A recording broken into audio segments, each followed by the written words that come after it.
Good morning all of you. आप सभी का स्वागत है कोविड-19 अपडेट में। पूरे दुनिया में अभी तक 4 मिलियन लोगों की मौत इस कोरोना वायरस से हो चुका है।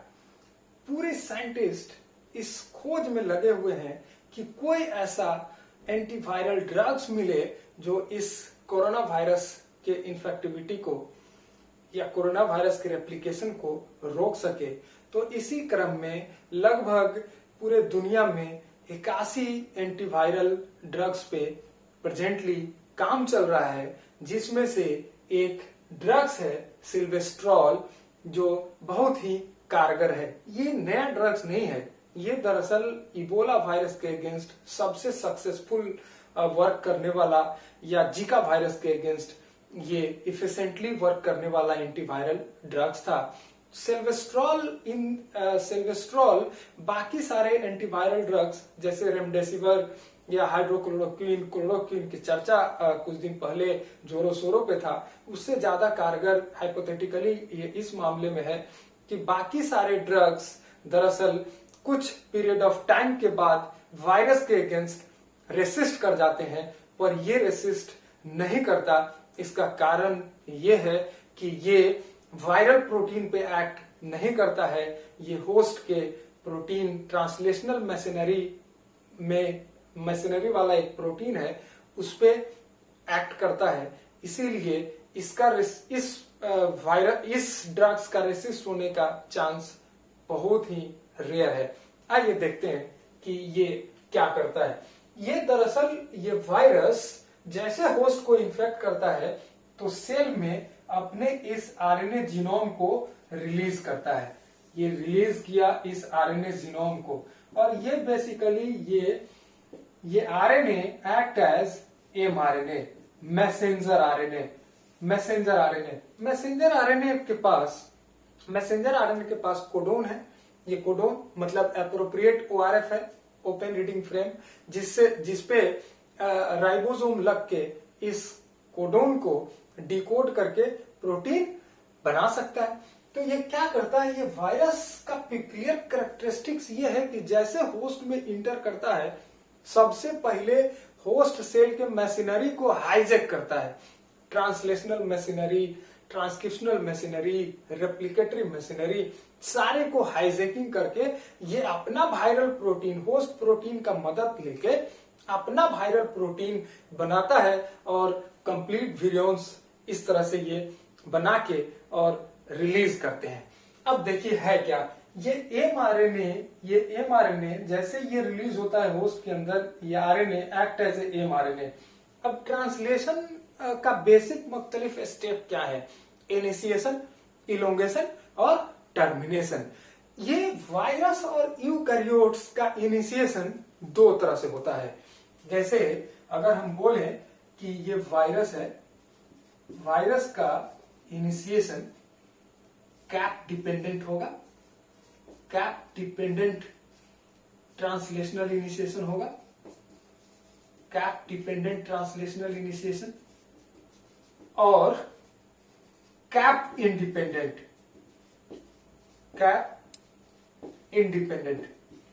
मतलब ये कैप डिपेंडेंट और कैप इंडिपेंडेंट बोलने का क्या मतलब हुआ कि इस एमआरएनए पे ये कैप है। कैपिंग बेसिकली एक तरह का मॉडिफिकेशन होता है एमआरएनए पे, क्योंकि न्यूक्लियस से न्यूक्लियर को ये वायरस जैसे होस्ट के अंदर आया है तो ये वायरल एमआरएनए डिग्रेडेट होने का चांस रहता है। बहुत सारे एक्सोन्यूक्लियस इस पे एक्ट करके इसके न्यूक्लियोटाइड को ब्रेक कर सकता है, तो ये कोडिंग रीजन को ब्रेक कर सकता है। इसीलिए ये unusual 5 prime to 5 prime linkage करता है। बेसिकली जितना तरह का न्यूक्लियस होता है वो 5 प्राइम टू 3 प्राइम पे एक्ट करता है, इसीलिए अनयूजुअल लिंकेज है 5 प्राइम टू 5 प्राइम लिंकेज, जिसको ये कैपिंग बोलते हैं। वो भी कैपिंग बेसिकली एक बेस का मॉडिफाइड बेस है, 7 मिथाइल ग्लूटामिन, ये कैप है, इसको कैप बोलते हैं।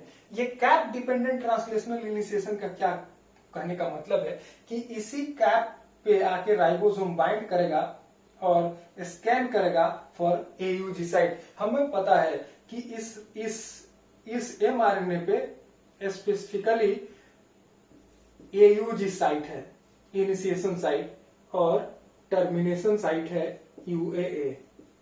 ठीक है, AUG साइट है जो जिसको इनिशिएशन कोडोन बोलते हैं। ये क्या है? इनिशिएशन कोडोन है ये, और ये टर्मिनेशन कोडोन है, टर्मिनेशन कोडोन है। ठीक है, कैप डिपेंडेंट ट्रांसलेशन में कैप से राइबोसोम बाइंड करके और यहां स्कैनिंग करेगा फॉर एप्रोप्रिएट AUG साइट। ठीक है, और यहां से पॉलीपेप्टाइड चेन सिंथेसिस शुरू होगा during initiation, elongation and termination. लेकिन कैप इंडिपेंडेंट बहुत सारा वायरस, जो कि ये भी वायरस, कोरोना वायरस भी कैप डिपेंडेंट और कैप इंडिपेंडेंट दोनों स्ट्रेटेजी फॉलो करता है फॉर द ट्रांसलेशनल इनिशिएशन। जैसे polio virus cap dependent translational initiation नहीं करता, वो करता है कैप इंडिपेंडेंट, उसको बोलते हैं IRES साइट। ठीक है, IRES साइट के थ्रू ये ट्रांसलेशनल इनिशिएशन करता है, और इसको इसको फुल फॉर्म ये है internal ribosomal entry site. Internal ribosomal entry site मतलब राइबोसोम डायरेक्ट इंटर करता है इनिशिएशन साइट पे, ये कैप के पास बाइंड करके स्कैनिंग नहीं करता। ये पोलियो वायरस मेजरली इस मेथड का फॉलो, इस स्ट्रेटेजी का फॉलो करता है फॉर द ट्रांसलेशनल इनिशिएशन। ठीक है, अब देखिए होता क्या है। जैसे राइबोसोम mRNA पे आकर लगे, उससे पहले इस mRNA का एक्टिवेशन होता है। ठीक है, एक्टिवेशन ऑफ mRNA। उस एक्टिवेशन के लिए कुछ प्रोटीन नेसेसरी है, जो होस्ट का प्रोटीन है, वो वायरल प्रोटीन नहीं है, वो होस्ट का प्रोटीन है। ये mRNA वायरल mRNA है, लेकिन जो प्रोटीन इस mRNA को एक्टिवेट करेगा, after activation ribosome will a smaller subunit of ribosome, that is 40S, in fact 43S complex loaded on cap and scan for the AUG। ये इसका मेनली गोल है। अब क्या होगा कि जैसे यहां पे पहले एक्टिवेशन होगा, इसको हम लोग देखते हैं कि एक्टिवेशन में क्या होगा। जैसे देखिए, इसको मिटाते हैं और एक्टिवेशन ऑफ mRNA होगा। अगला स्टेप होगा activation of mRNA। Activation of mRNA, जैसे देखिए ये जो हमारा mRNA है AUG, बेसिकली प्रोकैरियोट्स और यूकैरियोटिक mRNA में स्ट्रक्चरली डिफरेंस ये भी है कि इसके UTR में बहुत सारा सेकेंडरी लूप पाया जाता है, जबकि प्रोकैरियोटिक mRNA के अंदर लूप नहीं है। इसीलिए चार्जिंग होना पड़ेगा mRNA को, ताकि बहुत सारा प्रोटीन फैक्टर लगता है इस लूप को अनलूप करने में। तो ये देखिए AUG है और UAA है, ये साइट है जिसको हम लोग ORF बोलते हैं। ये सिंपल बात है। अभी हम लोग कैपिंग देख चुके कि कैप होता है 5 प्राइम पे। ठीक है, ये सेकेंडरी स्ट्रक्चर है, सेकेंडरी लूप। और एक और बात बताया आपको, 5 प्राइम और इनिशिएशन साइट के बीच के स्पेस को हम लोग 5 प्राइम UTR बोलते हैं, अनट्रांसलेटेड रीजन, और लीडर सीक्वेंस बोलते हैं। ठीक है, ये क्लियर होना चाहिए। इसको लीडर सीक्वेंस बोलते हैं या 5 प्राइम UTR बोलते हैं। ठीक है, देखिए क्या होगा। हम बात कर रहे हैं कि हम लोग एक्टिवेशन ऑफ mRNA करेंगे। एक्टिवेशन ऑफ mRNA के लिए एक ट्राइमेरिक प्रोटीन इन्वॉल्व होता है, जो बेसिकली कैप बाइंडिंग प्रोटीन है। ये देखिए, एक प्रोटीन है ट्राइमेरिक प्रोटीन, हेट्रोट्राइमेरिक प्रोटीन। देखिए, बहुत इंपॉर्टेंट प्रोटीन है for the cap dependent translational initiation. इस प्रोटीन को बोलते हैं यूकैरियोटिक है, तो चूंकि स्मॉल इसे लिखते हैं। इनिशिएशन फैक्टर है, इसलिए IF लिखते हैं, और 4F ये ट्राइमेरिक प्रोटीन है। ठीक है, ट्राइमेरिक प्रोटीन है। अब ये चूंकि ट्राइमेरिक है तो इट कंसिस्ट ऑफ 3 सब यूनिट। ठीक है, इसको क्या बोलते हैं, यूकैरियोटिक इनिशिएशन फैक्टर 4G। ठीक है, उसके बाद यूकैरियोटिक इनिशिएशन फैक्टर 4E। ठीक है, उसके बाद यूकैरियोटिक इनिशिएशन फैक्टर 4A। ठीक है, इसमें से स्पेसिफिकली डायरेक्टली कैप पे बाइंड करने वाला जो फैक्टर है वो यूकैरियोटिक इनिशिएशन फैक्टर ये है। ये देखिए, ये डायरेक्ट बाइंड करता है ऐसे, ये डायरेक्ट बाइंड करता है हमारा, ये देखिए, ये है eukaryotic initiation factor 4E। Question आता है कि ये कैप बाइंडिंग प्रोटीन है। ठीक है, ये कैप के साथ बाइंड कर गया। उसके बाद आफ्टर बाइंडिंग ई एक और एडेप्टर प्रोटीन जिसको स्कार्फोल्ड प्रोटीन बोलते हैं वो इससे बाइंड करता है। देखिए, इसको मिटाते हैं, इसको आगे तक मिटाते हैं। ये दरअसल यहां से देखिए, ये दिख नहीं रहा है, इससे बनाते हैं। देखिए, ये ऐसे, देखिए,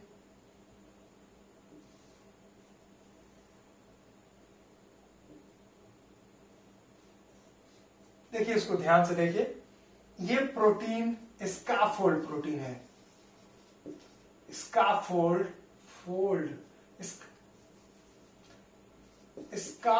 प्रोटीन है।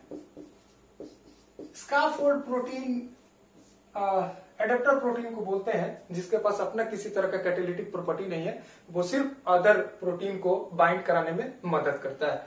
जैसा कि हम लोग देख रहे हैं कि इसी से, इसमें देखिए, इसके एंड टर्मिनस, इस प्रोटीन के एंड टर्मिनस एंड से ये इलोंगेशन फैक्टर 4EF जुड़ता है। ठीक है, इसके सी टर्मिनस से ये प्रोटीन जिसका नाम है EIF4A जुड़ता है। ठीक है, यहां पे ये प्रोटीन अगर हम दिखाएं, ये यूकैरियोटिक इनिशिएशन फैक्टर 4A इसके सी टर्मिनस से बाइंड करता है। ठीक, अब देखिए, साथ ही साथ इस 4A के साथ कुछ 2 प्रोटीन और इंटरैक्ट करता है जिसको बोलते हैं, देखिए, ये असिस्ट करता है इसके 4A के एक्टिविटी को। अभी देखते हैं कि 4A करता क्या है। इसको बोलते हैं यूकैरियोटिक इनिशिएशन फैक्टर 4B, एक को बोलते हैं यूकैरियोटिक इनिशिएशन फैक्टर 4H। ठीक है, क्लियर है, क्लियर है। ये जैसे देखिए, यूकैरियोटिक इनिशिएशन फैक्टर, देखिए, ये कैप के साथ बाइंड किया। इस बाइंडिंग से क्या होगा कि अब राइबोसोम रिकॉग्नाइज कर सकता है इस mRNA को। ठीक है, साथ ही साथ जो ये लगा है, ये इंपॉर्टेंट प्रोटीन है इसमें, यूकैरियोटिक इनिशिएशन फैक्टर 4A। इसको तो एकदम समझना है। ये क्या करता है, इसी प्रोटीन का टारगेट साइट सिल्वेस्ट्रॉल है। इसी प्रोटीन पे ये सिल्वेस्ट्रॉल जिसका एनालॉग है CR31B, इसी प्रोटीन पे एक्ट करता है और इसको डीएक्टिवेट करता है और वायरल ट्रांसलेशनल इनिशिएशन को ब्लॉक करता है। ये कैसे, देखिए, ये दरअसल, इसको अगर हम समझें कि ये क्या है, इसको अगर हम समझें कि ये दरअसल क्या है, तो देखिए, यूकैरियोटिक इनिशिएशन फैक्टर 4A ये डेड फैमिली RNA हेलिकेज है। बहुत इंपॉर्टेंट बात बोल रहे हैं क्योंकि ये क्वेश्चन हर जगह पूछता है। डेड फैमिली बोलने का क्या मतलब है, इसके पास डेड बॉक्स होता है। डेड बॉक्स क्या है, कंजर्व्ड स्पेसिफिक एमिनो एसिड का ये बॉक्स है। डी को किस एमिनो एसिड के लिए डी लिखते हैं, एस्पार्टेट के लिए लिखते हैं। ई किसके लिए लिखते हैं, ग्लूटामेट के लिए लिखते हैं। ए किसके लिए लिखते हैं, एलानीन के लिए लिखते हैं। डी किसके लिए लिखते हैं, एस्पार्टेट के लिए लिखते हैं। ये हेलिकेज है, ये आरएनए हेलिकेज है। मतलब क्या करेगा, ये mRNA के अंदर जो ये लूप है, ये लूप, इस लूप को खत्म करेगा, अनलूपिंग करेगा। ये जो सेकेंडरी कन्फर्मेशन जो बना है, ये यूटीआर रीजन में, इस यूटीआर रीजन में जिसको ट्रेलर सीक्वेंस बोलते, लीडर सीक्वेंस बोलते हैं, और ये 3 प्राइम की तरफ अगर रहता तो इसको ट्रेलर सीक्वेंस बोलते हैं। 5 प्राइम यूटीआर अनट्रांसलेटेड रीजन, इसमें जो लूपिंग है, ये लूपिंग से क्या दिक्कत है? लूपिंग से दिक्कत है कि जब राइबोसोम इस पे लोड होगा, स्मॉलर सब unit of ribosome for the scanning, क्योंकि यूकैरियोट और वायरस के अंदर डायरेक्ट राइबोसोम अटैचमेंट साइट नहीं होता प्रोकैरियोट्स की तरह। प्रोकैरियोट्स में डाल्गार्नो सीक्वेंस होता है, साइन डाल्गार्नो सीक्वेंस, और स्मॉलर सब यूनिट ऑफ राइबोसोम जैसे 30S in case of prokaryotes उसके पास स्पेसिफिक 16S आरएनए में एंटी साइन डाल्गार्नो सीक्वेंस है, जिसके थ्रू इससे अटैच होता है एमआरएनए पे, ठीक है। लेकिन इसके पास कोई स्पेसिफिक उस तरह का सीक्वेंस नहीं होता, इसलिए ये कैप, एक्टिवेटेड कैप पे बाइंड करता है और यहां से स्कैनिंग शुरू करता है। क्योंकि स्मॉलर सब यूनिट ऑफ राइबोसोम के पास, जैसे राइबोसोम क्या, देखिए ये राइबोसोम, यूकैरियोटिक राइबोसोम क्या है, 80S टाइप है। 80S में क्या है, ये स्मॉलर सब यूनिट 40S का है और बिगर 60S का है। ये स्मॉलर है, ये बिगर है, ये स्मॉलर है, ये बिगर है, ये 40S है। ये 40S ही ट्रांसलेशनल इनिशिएशन में इनिशियली इन्वॉल्व होता है, ठीक है। स्कैनिंग के लिए जो राइबोसोम का सब यूनिट इन्वॉल्व होता है वो स्मॉलर सब यूनिट ऑफ राइबोसोम। तब 40S बेसिकली आप डिटेल में जानेंगे तो 43S कॉम्प्लेक्स बेसिकली स्कैनिंग करता है। 43S कॉम्प्लेक्स का क्या मतलब है? इसके पास 40S राइबोसोम हो, साथ में चार्ज टीआरएनए हो। चार्ज टीआरएनए किसको बोलते हैं? जिसके पास टीआरएनए पे मिथायोनिन का एमाइनो एसाइलेशन हुआ हो, ठीक है। मतलब उस पे टीआरएनए पे मिथायोनिन अटैच्ड हो। जब मिथायोनिन अटैच्ड है तब इसको क्या बोलते हैं? चार्ज टीआरएनए, और ये इनिशिएटर टीआरएनए है। ये tRNA basically initiator charge tRNA, साथ ही साथ कुछ फैक्टर, इनिशिएशन फैक्टर जब अटैच्ड है तब जीटीपी भी अटैच्ड होता है एनर्जी के लिए। तो ये सारा इसको बोलते हैं 43S। अब ये 43S यहां लोड होगा और 43S स्कैनिंग करेगा for the search of AUG, scan करेगा for the search of AUG. लेकिन होता क्या है, ये जो हमारा ये जो यूकैरियोटिक इनिशिएशन फैक्टर 4H और यूकैरियोटिक इनिशिएशन फैक्टर 4B दोनों मिलके इस हेलिकेज को असिस्ट करता है to remove secondary conformation in UTR region. UTR region में जो सेकेंडरी लूप बन गया है उसको अनलूप, क्योंकि जब इस पे ये 43S लोड होगा तो ये स्कैन करना शुरू करेगा for the appropriate initiation site, AUG site. अब यहां पे आने के लिए इस जैसे राइबोसोम को लूप मिलेगा, ये लूप के थ्रू राइबोसोम मूव नहीं कर सकता। इसीलिए ये जो ड्रग्स है सिल्वेस्ट्रॉल, उसका टारगेट साइट यही है। अब जैसे इस पे एक्ट कर गया तो क्या होगा? अब ये जो इस पे जैसे एक्ट हो गया तो इसका काम क्या था? इसको अनलूप करना। अब ये अनलूप नहीं कर पाएगा, मतलब राइबोसोम स्कैन नहीं कर पाएगा, मतलब ट्रांसलेशनल इनिशिएशन नहीं होगा, मतलब वायरल प्रोटीन नहीं बनेगा। उस वायरल प्रोटीन में कुछ भी हो सकता है, आरएनए डिपेंडेंट आरएनए पॉलीमरेज हो सकता है, उसका स्पाइक हो सकता है, उसका मेम्ब्रेन प्रोटीन हो सकता है। तो ये कंप्लीट विरियंस नहीं बन पाएगा। ये प्रोबेबल मोड ऑफ एक्शन है जो माना जा रहा है कि ये ड्रग्स भी इस कोरोना वायरस को रोक सकता है। अब ये फ्यूचर डिसाइड करेगा कि क्या होगा। अभी ये ट्रायल में है सिल्वेस्ट्रॉल, हालांकि ये स्ट्रांगली बाकी सारे ड्रग्स से ज्यादा ये कारगर है, क्योंकि इसके साथ फायदा, ये सबसे बड़ा फायदा ये है कि ये ड्रग्स वायरस के अगेंस्ट रेसिस्ट नहीं कर सकता। वायरस क्या करता है कि कुछ ड्रग के अगेंस्ट रेसिस्ट कर जाता है। पता है कि ये सिंगल स्टैंडर्ड आरएनए वायरस है, कोई भी सिंगल स्टैंडर्ड आरएनए वायरस में म्यूटेशन का रेट फास्ट होता है और वो फास्ट रेट में म्यूटेट करता है। ड्यू टू म्यूटेशन वो क्या करता है कि कुछ टाइम ऑफ पीरियड के बाद ड्रग्स के अगेंस्ट रेसिस्ट कर जाता है। लेकिन ये चूंकि वायरल प्रोटीन पे एक्ट नहीं कर रहा है, ये होस्ट के प्रोटीन पे एक्ट कर रहा है, तो इसके रेसिस्ट होने का चांस कम है। तो आज इसी के साथ आज का लेक्चर खत्म होता है। Okay, thank you.